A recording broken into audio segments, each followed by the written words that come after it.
Na kunteretia THARAKA OCPD wa sub-county ya THARAKA North na rombete akari kwa KAANYA ARITWA babagite na kurikia Kigerio bibiria biambiririe rukirirwa na aru abitha ujo ARIBOORIA akari kwebana na GITUMA AKUI na MACUKURU kenda na babethirwa na KUGITA kamaririte bakigitaga Kigerio muthenya jwa na arua iri ntuku ya mbere ARITWA baba form 4 ibambiririe na Kigerio gya gichunku na chemistry taura Paul kabithia gutwira Gorira Kigerio Kcse kendere ntere monya aganthiguruni ntere THARAKA cukuru nyingi ciumbite kwanjiria Kigerio giki arahaga citire mbombire ya gukujira Kigerio giki kinyagirwo cukuru THARAKA North ikiri container ya Gatunga. We've opened the container at Gatunga DCC's office for day 1 Kcse.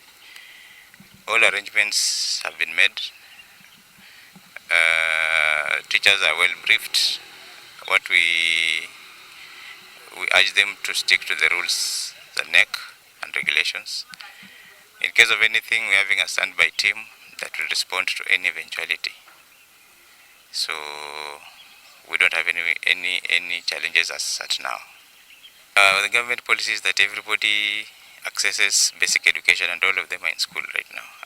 At secondary school, we are not facing any challenges. Aga OCPD wa THARAKA North bona Kimanzi Mwangangi akiria karinteri no gutigiri bakunenkera ARITWA baba KAANYA kega kurtha Kigerio giki athithia babikibiki na nkare bakiuria gutigiri bakunyithia GITUMA rira bari karibu na macukuru. It is well planned and everything is in place, so we don't expect anything, but should there come anything, we are ready for it. But so far so good. All the students are in school. We have provided enough security for the students to sit for the exam in a peaceful manner. The issue of border hooting around, we have talked to them to give our students ample time to sit for the exam.